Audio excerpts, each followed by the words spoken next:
Let's talk loot. Loot in Borderlands games play a huge part of these games. I would say it is the backbone of Borderlands games since the first game. The appeal of these games have been very much, hey, we have close to 1 billion weapons, or close to 1 billion, I think.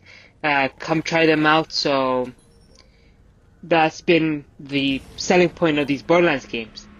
So we have a really static loot system if you think about it, with really little change.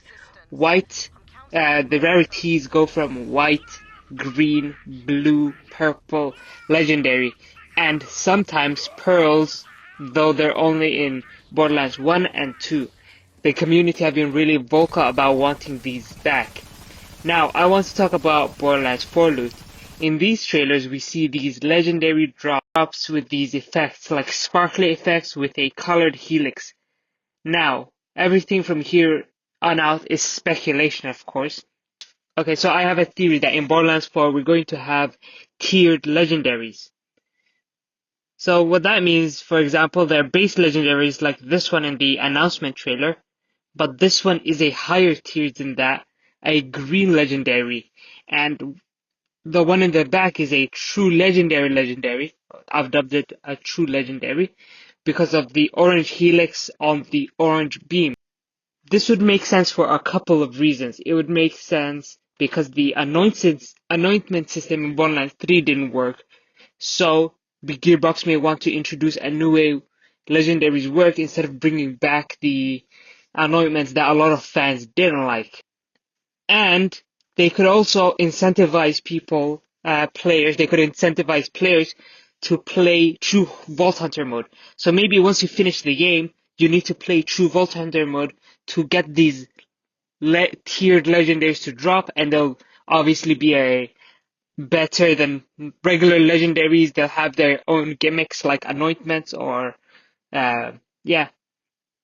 Now, the reason why I say this is because True Vault Hunter mode in Borderlands 3 really did nothing if you think about it, and trying to solve two birds with one stone is, hey, let's get rid of anointments. At the same time, let's make players play True Vault Hunter mode, because that would make sense. And even this room looks like, the room where it drops looks like a boss room, so this couldn't possibly be like raid drops. So raids may be coming back in Borderlands 4.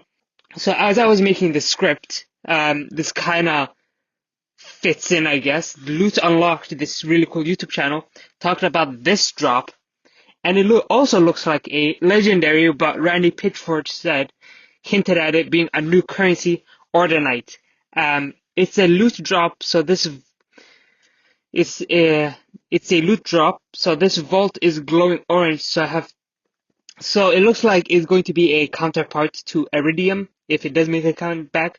So I have two very different theories to lore implications of these Ordinite because of how it looks. First is the timekeeper is making the Ordinite because of how his army looks. They look very mechanical and artificial, so I'm guessing that he made them and he's like this builder guy, and he, can make stuff, and he's really powerful. And this is like him trying to make himself powerful in Kairos, which looks like it has no iridium because it has a shield on it, and it looks like someone is keeping someone, I think we all know I'm hinting towards the Iridians, locked him up without any Iridium because maybe he gains time manipulating powers from it. And the second theory is that the Iridiums used Ordinite to lock him up because the timekeeper sounds like he can manipulate time, and that's really dangerous, so they use Ordinite. This way better Iridium maybe has effects of nullifying powers, or be more powerful than Iridium just in general. So they use it to put away the really powerful timekeeper guy away for a really long time. And they also put up this barrier again that I talk about to hide him away so no one would bother him, because Iridians are really like put away monsters for humanity's good, basically, I guess.